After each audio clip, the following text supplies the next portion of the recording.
Papakinggan natin ngayon ang isang video na dahilan ng pagkagalit nitong si Senator Bato de la Rosa. Dahil tila ba ay merong ipinihawatig itong si Dan Fernandez. Ano kaya ang kayang gustong palabasin dito sa video na ito? At idinawit pa ang anak ni Senator Bato de la Rosa. Ito ang kinagalit ng mabutihing senador dahil sa itong pag-interpellate nitong si Dan Fernandez ay hindi yata magugustuhan talaga ng sinumang tao na nakaintindi ng itong taong itong si Dan Fernandez. Talagang namimihasa na ito sa kanyang ginagawa dyan sa Kongreso, dyan sa Quadcom hearing na yan. Pakinggan natin ang video dito at kayo nang humusga kung ano ba ito ang ibig sabihin ni Dan Fernandez na kahit sinong magulang ay aalma. Ito na. For 2016 to 2018, sir, is my chief PNP that time, sir. No, I mean your personal relationship with him. Wala po, sir. Wala po kaming personal. Hindi po ako na-assign ng Davao. Hindi Sa po anak ako, niya, nasaan ka? During my tenure. Yes or no? Yes, sir. Sa Yes. PNPA, sir. That is your relationship. Nasaan ka sa anak? I'm asking you, ano relationship mo eh? Sabi mo, wala kang relationship. Because ikaw ang pinagbantay sa anak ni General Bato na nag-aaral pa yung anak niya sa PNPA. Yes or no? No, sir. Prior to my assignment there, sir, doon na po ako na-assign. Saka pa lang po pumasok yung Sa anak niya? Opo, sir. Opo. How many years ka na-assign sa anak niya? I was assigned PNPA, sir, for 2 years po, sir. Okay. Opo. Sige, thank you so much. Ito, again ha. Ito pala Go. yun. For 2016 to 2018, sir, is my chief PNP that time, sir. No, I mean your personal relationship with him. Wala po, sir. Wala po kaming personal. Hindi po ako na-assign ng Davao. Hindi Sa po anak ako, niya, nasaan ka? During my tenure. Yes or no? Yes, sir. Sa Yes. PNPA, sir. That is your relationship. Uy, Nasaan ka sa anak? I'm asking you, ano relationship mo eh? ano ba Sabi talaga? mo, wala kang relationship. Because ikaw ang pinagbantay sa anak ni General Bato na nag-aaral pa yung anak niya sa PNPA. Yes or no? No, sir. Relationship ba? Alam niyo mga kaibigan, hindi ko maintindihan itong si Dan Fernandez kung ano ang gusto niyang palabasin sa kanyang pagtatanong, no? Anong relationship? Bakit naidawit pa ang mga relationship at umabot pa talaga doon sa kanyang anak ni Senator Bato de la Rosa? Ibig sabihin, dawit itong anak ni Bato de la Rosa sa kaso sa kanyang sa mga investigasyon diyan.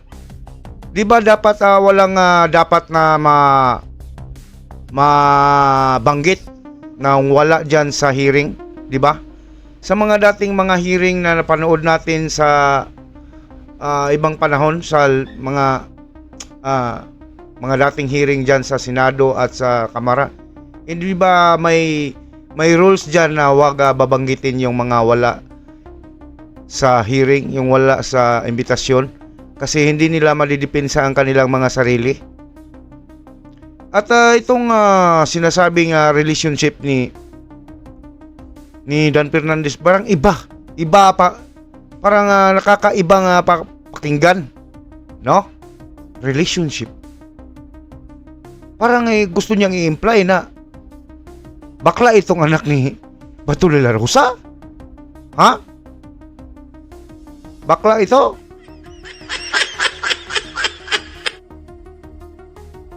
Oh, sabi nga, yan ang inyong relationship. Diba ganun magsalita? Parang bakla din itong si Mang Kanor. Yan ang inyong relationship. Bakla ang tunada ng kanyang pananalita yang si Dan Fernandez. Oh. Di ba ganun siya magsalita? This committee daw. Nako, bakla. Baka itong si Dan Fernandez ang bakla. No? I-imply niya na bakla itong anak ni Bato. At bakit niya tinanong? Bakit niya tinanong na Bakit inimbitahan itong taong ito? Dahil ba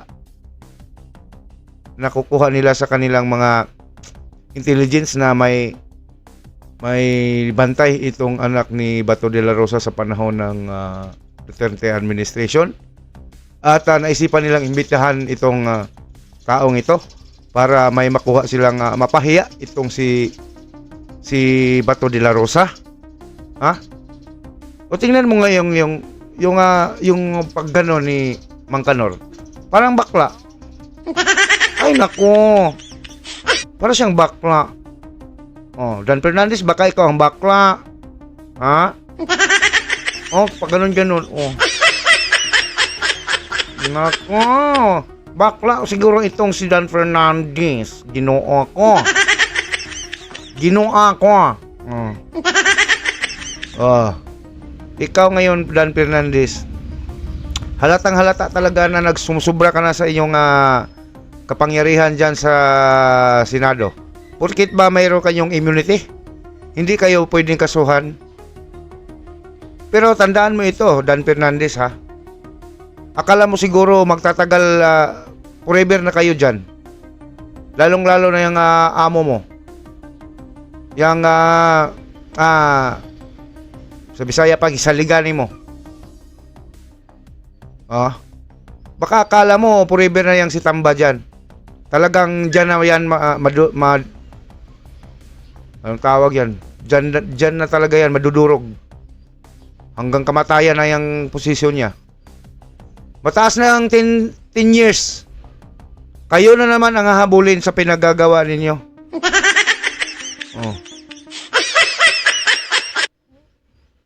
Akala siguro ninyo forever na kayong dyan. Mag-isip-isip naman kayo. Sobra-sobra nang ginagawa ninyo eh. Ha? Umaabuso kayo sa kapangyarihan ninyo. Umaabuso kayo kasi merong nasa likod ninyo yung si Tamba. Na handa kayong ipagtanggol at kung may mga kaso may marami kayong pera namin. Apal ang mukha ninyo. May karapatan ako magsasalita dito. Kasi Pilipino ako. At nagbayad din na kami ng buwis. Nung pagbilihin pa lamang namin ng ginamos, may tax na yan. Tapos ginagawa niyong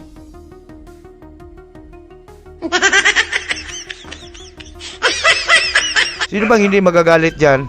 'Di ba? Anak natin kahit sino naman.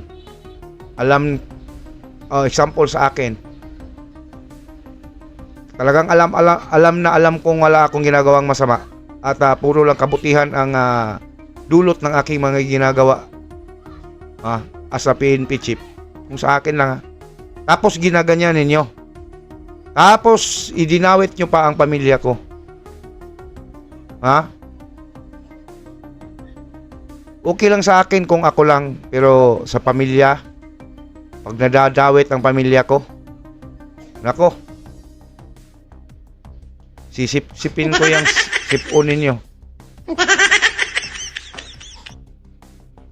Akala kasi nitong mga kongresista na ito, kung itong apat na, nako, nakakainis tingnan kapag nag-interpellate na at nagtatanong dyan sa hearing.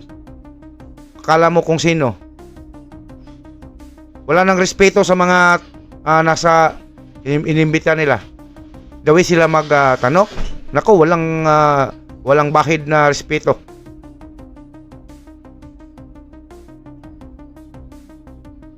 Nakakainis man pero wala tayong magagawa. Ay small lang tayo, small.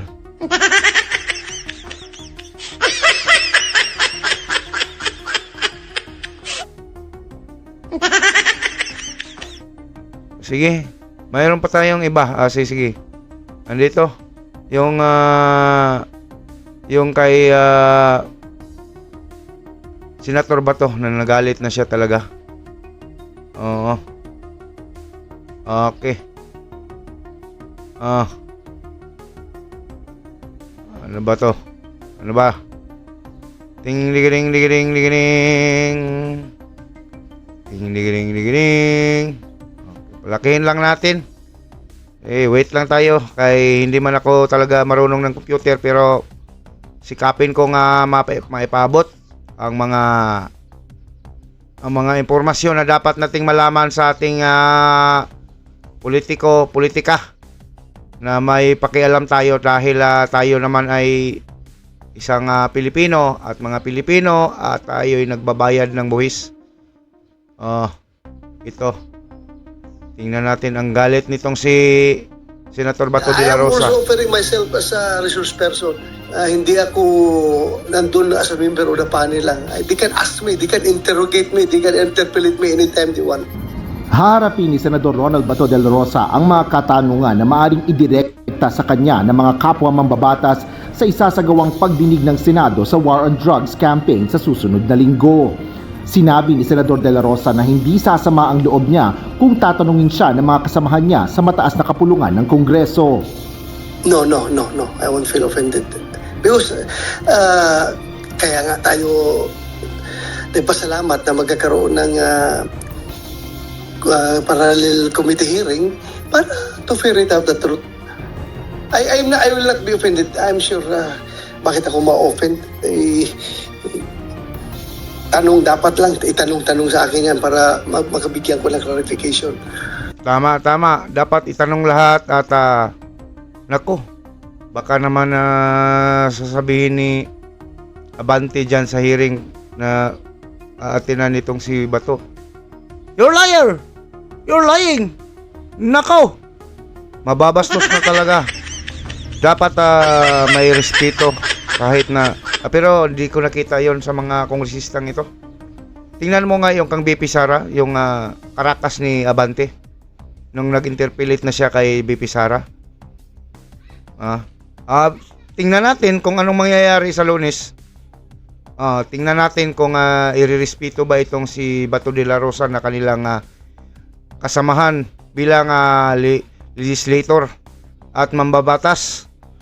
Na mas mataas pa sa kanila kasi senador ito Pero itong mga kongresista na ito, wala nang sinasantot talaga. Kahit vice-presidente. Walang bahid na respeto ang kanilang ginagawa. Walang may sense of respect na dala-dala na kanilang pananalita. Wala talaga. Hindi ko nakita na may respeto pa itong mga tao ito. Mga taong ito. Dahil sa meron silang tambaluslos na nasa likod. Tambaluslos na pulot dulo ng lahat ng kaguluhan nitong unit team. Ito si tambaluslos talaga ang pinakapulot dulo at nagumpisa ng mga kaguluhan dyan sa unit team. At pinabayaan na ng presidente kung ano ang gagawin itong tambaluslos na ito. Wala nang sawata. Hindi na sinasawata itong kanyang pinsan na si tambaluslos. Kasi wala ikaw na bahala diyan minsan. Ang importante manalo ka. Pagsikapan mo na manalo ka ngayong 2028. Pabanguhin mo yung pangalan mo. Bahala ka na kung anong gagawin mo. Nasa iyo lahat ang kapangyarihan. Kaya ang lakas ng loob nitong itong quadcom na ito kasi nasa likod ang may pinakamakapangyarihan ngayon dito sa bansa. Itong si Tambalulo. Okay, tuloy natin itong Lahat ng mga doubts nila. Kumpiyansa rin si Senador Bato de la Rosa na kasama niyang dadalo sa Senate hearing si dating Pangulong Rodrigo Duterte na kilalang mahigpit na kaalyado ng dating Philippine National Police Chief. Alam niyo mga kaibigan, dumalo itong si dating Pangulong Rodrigo Duterte. Tapos hindi yung pananalita nitong mga interpellator ng mga senador o kung sino man dyan ang mag-interpellate. Tapos ganon nila lang ang pagtatanong at walang karespeto. Sigurado ako ang taong bayan na manonood ay nagkagot ang ngipon. Talagang manggagalaiti. Ito mga kaibigan nating mga senador, ating mga trabahante. Mga trabahante namin kayo pag hinahinay kayo dyan, bigyan naman ng respeto ang dating Pangulo na malaking inaambag dito sa ating bansa.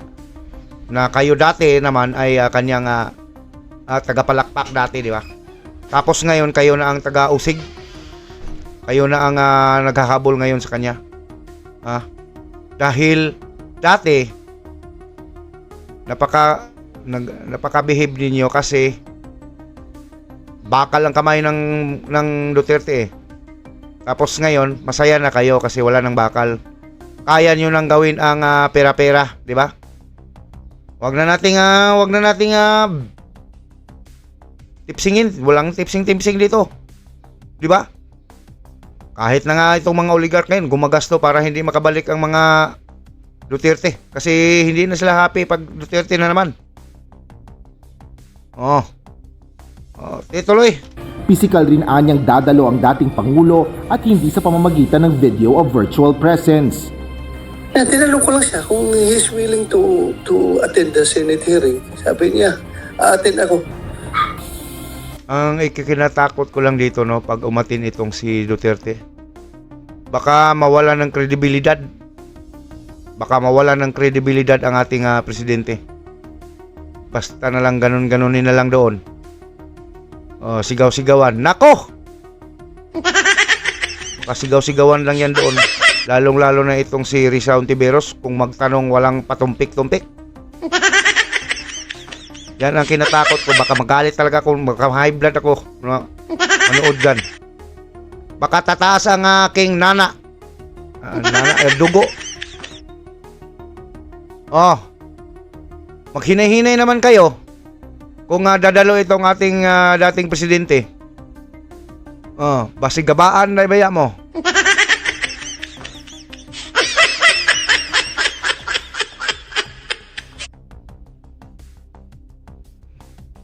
Attend ako. Kahit sino mag-preside dyan.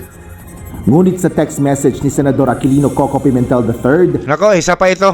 chairperson ng Senate Blue Dating Senate President sa panahon ni Duterte. Ribbon Subcommittee na mangunguna Kaya lang mukhang hindi niya kahit Senate President siya, gumawa siya ng kalokohan eh. Yung umaabuso sa kapangyarihan. Naalala nyo ba yung pandemic? Na ito ang unang lumabag sa rules na wag lumabas. Nandun sa ospital. Nagagalit pa kasi sinita ng mga otoridad. Naalala nyo yun? Bulula tayo. Kung hindi tayo Tagalog eh. Bisaya talaga tayo eh. Yang si Coco, kukunting abogado man ito, pero bilib ako dito dati. Nung hindi ko pa kilala ito.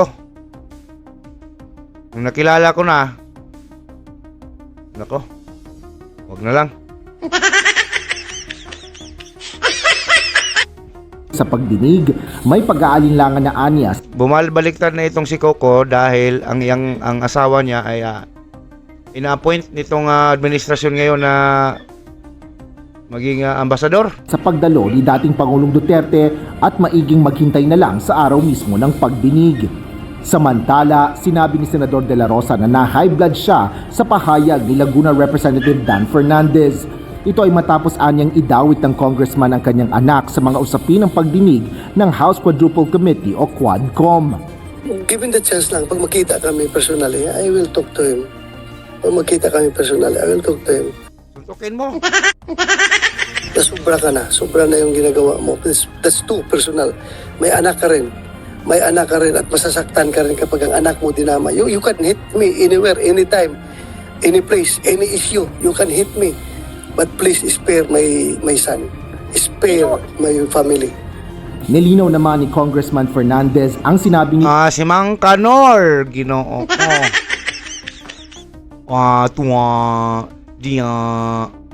Diba ganun ito magsalita? Di ba Tagalog ito? Buti pa ako.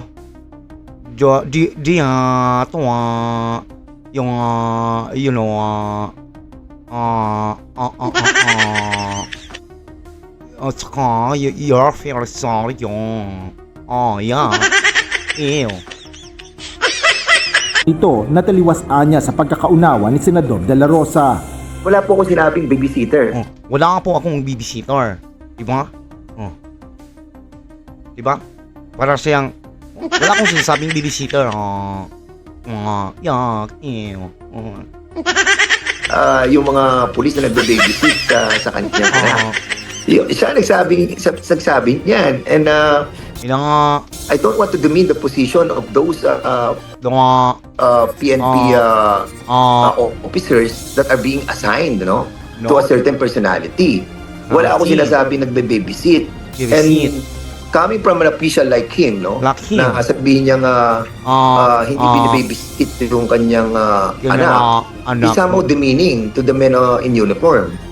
Kaugnay nito, may paalala rin ng Laguna Solon sa senador. And be careful because you are the highest PNP official during that time. And saying that hindi niya kailangan ng babysitter para sa kanyang anak is something that should have not been said. Kasi nga parang ganun ang turing mo sa mga nagsesecure na mga kapulisan, which I think is inappropriate coming from the highest official of the PNP during that time. Nakatakdang isagawa ang Senate hearing kaugnay ng Jaguar sa Lunes, October 28 sa ganap na alas 10 ng umaga. Mapapanood rin ito ng live mula sa social media channel ng UNTV News and Rescue. Asher Kadapan Jr., UNTV News and Rescue. Diyos ang aming sandigan, serbisyo publiko ang aming pinahalagahan. Okay, so yun no. Yun ang kinigalit ni Senator Bato de la Rosa dahil sa pagdawit ng pangalan ng kanyang anak dito sa ginagawang hearing ng Quadcom. At tayo naman mga simpleng Pinoy at makakapamilya, yun naman ang ating tradisyon bilang isang mga Pilipino na mas unahin ang pamilya kahit sa ano paman, di ba? Kahit sinong Pilipino ay masasaktan dahil tayo ay mapagmahal na mga tao. Ang ating lahi ay ganun talaga, ay uunahin pa ang pamilya bago ang lahat. Kahit sa akin, kung ako ang nasa kanyang kalagayan ni Senator Bato de la Rosa, ay magagalit talaga ako pag alam ko namang wala talagang hindi relevant dito sa kaso ang itong aking anak.